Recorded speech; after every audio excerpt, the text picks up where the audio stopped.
Halo teman-teman semuanya, ya di saat ini market sedang merah dan Bitcoin bahkan jatuh di bawah 100.000 dolar. Jadi apa kalian teman-teman ini mulai merasakan panik ya? Di video ini gua akan bongkar strategi jitu untuk tetap tenang dan bahkan mengubah ketidakpastian ini menjadi peluang untuk teman-teman semuanya ya. Jangan sampai kepanikan menguasai diri kalian ya, karena kita akan menunjukkan cara menghindari jebakan chart ya, menjauh leverage yang berbahaya, dan merencanakan pembelian yang cerdas untuk masa depan jangka panjang ya. Jadi tonton terus teman-teman sampai akhir ya, dan temukan kunci untuk tetap bertahan di tengah badai pasar saat ini.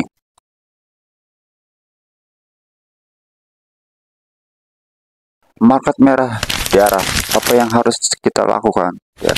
Dalam 24 jam terakhir, market kembali merah dan Bitcoin drop di bawah 100.000 dolar, yang mana terjadi karena berbagai faktor makro seperti tarif dan rilisnya DeepSeek di China.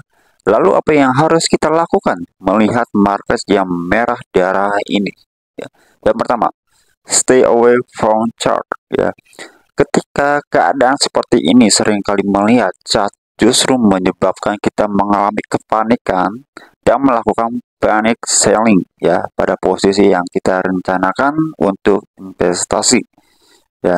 Lebih baik untuk stay away from a chart dan berfokus pada aktivitas sehari-hari yang mana jauh lebih penting ya untuk diprioritaskan, dan fokus lagi untuk kalian yang masih kerja. Fokus untuk kerja. Yang kedua, jangan trade dengan menggunakan leverage. Oke, jadi bahaya banget kalau misal kita keadaan seperti ini menggunakan leverage ya. Pada keadaan seperti ini untuk trade dengan leverage juga kurang, benar-benar kurang bijak lah ya. Ada potensi liquidation ya, event apabila kita melakukan pembelian dengan leverage.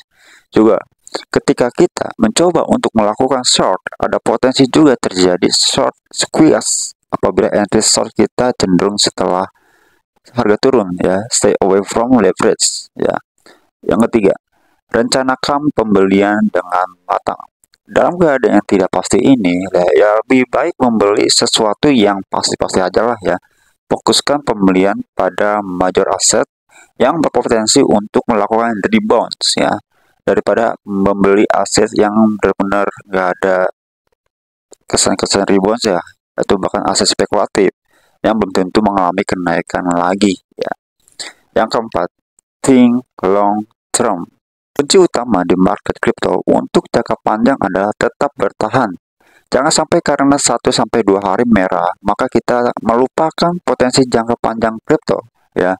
Banyak orang yang harus memahami bahwa cycle pertama ini ya, untuk kalian yang baru pemula, ini untuk belajar, fokus belajar ya. Belajar sebanyak mungkin hingga akhirnya kita bisa mengarungi siklus demi siklus ke depannya ya. Jadi kesimpulannya yang tadi udah dijelaskan ya, pasar emang sedang mengalami penurunan, bahkan bukan alasan untuk menyerah atau bertindak yang gegabah ya. Justru situasi inilah yang membuat kita untuk tetap tenang, berpikir jernih, dan mendepankan strategi yang matang ya. Yang masih pemula tetap fokus yang namanya belajar di cycle baru ini ya. Jangan sampai kita terpancing oleh grafik yang menggugah emosi kita ya. Kita nggak kerjanya nggak fokus ya, dan justru kita harus fokus pada pembelajaran dan pengambilan keputusan berdasarkan analisa yang mendalam ya pada saat ini. Dengan menjauhi leverage yang sangat berisiko dan memilih aset utama yang memiliki potensi rebounds dan memiliki fundamental yang kuat, kita sedang menanam benih-benih untuk keberhasilan jangka panjangnya ya.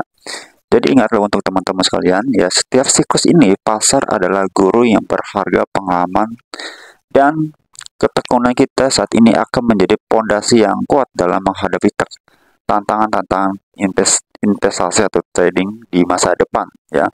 Tetap bijaksana, terus belajar, dan biarkan setiap fase market mengasah kemampuan kita untuk menjadi investor, menjadi trader yang lebih cerdas dan resilient ya.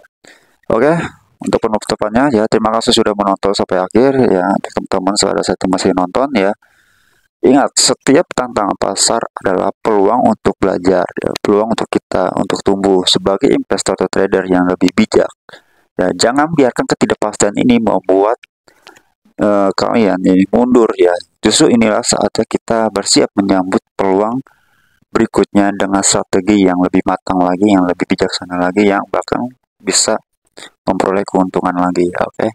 Jadi jika teman-teman ini ingin terus mendapatkan insight dan strategi investasi ya, yang mendalam ya di video ini, di channel ini, pastikan untuk subscribe dan aktifkan notifikasi, karena di video selanjutnya gua akan membahas lebih jauh lagi yang bisa mengubah cara permainan kita ya, cara cerdik kita untuk di market crypto ya. Sampai jumpa di video berikutnya dan tetaplah berani mengejar peluang. See you di next video.